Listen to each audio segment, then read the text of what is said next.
Okay, so the planting continues. We have literally whipped this little garden up in probably total 8 hours. I just have this sense of not apprehension, but just a sense of we need to hurry up and plant because this they will lift up this quarantine very quickly and life will go back to what it used to be, and I don't want it to. So yeah, so this is what we've done. We've had quite a few projects. Oh, I don't know if I'm going to be able to turn it around now. We had quite a few projects, and this is one of them. I'll just do it this way. And so what we did is I had the kids dig up rocks to make a little pathway. We still need a few more. And I just wanted it to have, I've been following probably for a little while now, Patina Farms in Ojai, California. And I love the fact that you don't know where she's at. I mean, you know it's in Ojai, but I love the fact that it has a different feel to it, like a French garden or something, or a farm, a French farm. And being that that's my ancestry, of course I had to keep with that. So anyways, I wanted something functional and yet something that I can go and sit and relax and enjoy, not just a bunch of planter boxes with plants in it. I wanted ambiance, and that's what I love doing, is creating. I can't just have a plain simple room, with white walls. I mean, I'd love to live in a simplistic way, but I just can't. My personality doesn't do that. And so what I did was I wanted to create a space outside. So whether it's a patio or a garden, in this case a vegetable garden, but I kind of combined some different elements with it. So all that to say, I'm rambling now. So Chef Jeremy is a gentleman that was living here in Washington, and he actually cured his own cancer, and then he started traveling and would hook up with these different people, and he would help them infusing different things, making different infusions, different tinctures, changing diets, and he was able to do it. Look him up, Chef Jeremy. So he recently moved from Washington. I believe he moved to New Mexico, where he's doing some other work, and we just liked him. He was a really cool guy, and he was very generous with us and very kind, and he was selling a bunch of his things when he was moving, and so we acquired these really beautiful, he had herbs in them, these pots, and this is his chocolate mint, and it's still growing. We just had to trim it back. There's a few strawberry plants left in that, but I just love these silver containers. So I thought, let me give you, so it's not finished yet, obviously, but I want to give you this picture. So farmer husband, just a little corral.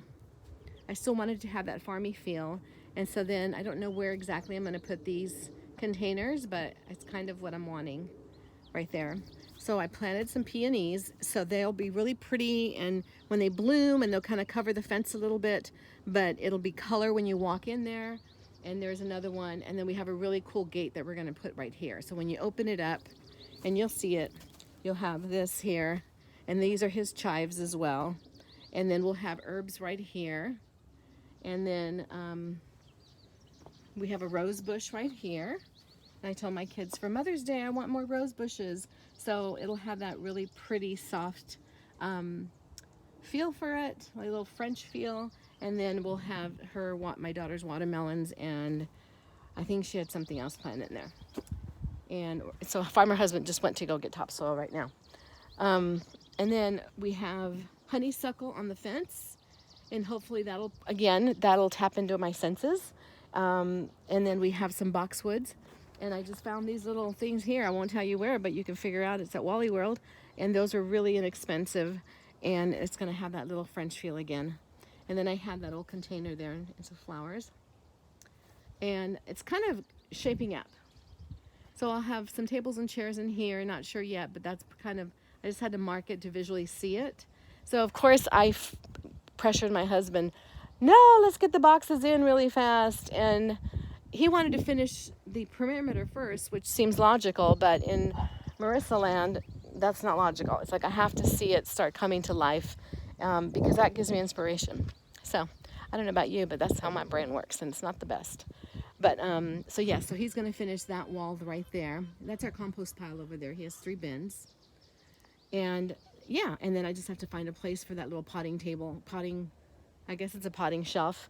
And that was a baker's rack that I found online for like 40 bucks. And being that we're in the Pacific Northwest, everything needs to be kind of waterproof, you know? And I think that's going to work just fine. And that's it. So we have 2 more boxes coming in. So we'll have 1, 2, 3, 4, 5, 6. And then you'll walk in and you'll have a table and chairs and the boxwoods right there and right there once that gets put in there. And then hopefully the planters will age. I did try a little project earlier this week where I took some moss off my trees and I kind of gave them a little French mossy look. So yeah. So then we'll get our starters from our friend, and then we have some, I had these from last year. Last year we tried doing tomatoes and potatoes, and major fail. I do not know how to farm or plant or garden in the Pacific Northwest. I'm very blessed that I just get to have that and it's there. And so, yeah, I don't do much for that. I don't have to fertilize it. I don't have to do anything. And out here, it's kind of different. So I'm learning. I'm relearning all of it. And this is what I love. Look at that. What kind of bird is that? Somebody said a woodpecker, but I don't think so. The chicken factory is starting up, the egg factory. So that's it. So this is like stage 3 in 1 week. And so we are getting our dirt in and we'll be planting, and I will show you what we're doing, or I'll update you. There's some. And the neat thing is, like, this is where the kids would dump hay and stuff, or things that they would clean out of the chicken coop. So that, you know, the soil is really good here. And now farmer husband wanted to level it out and put down rock or pavers. I'll probably have some pavers in here. Gives it a more of a little French feel, which is what I'm going for. I want it to be farmy, but Frenchy, if that makes any sense. That's it. So what are you guys doing out there, and what inspires you? I did look through a lot of Pinterest stuff to see what was out there, and it was just a lot of rows of boxes. So I wanted to combine plant life, like flowers and, you know, fragrant things and visual things, as well as my fruits and vegetables that will be growing here. And that's why I went this route. And I know it probably does not sound very farmy and Pacific Northwesty, but I'm a California girl at heart. There's a bunch of starts that we have there too. And so, yeah, so that's what I'm doing here. And then we have some apple trees and some cherry trees back there. And then in the far background, you can see our alpacas live back there.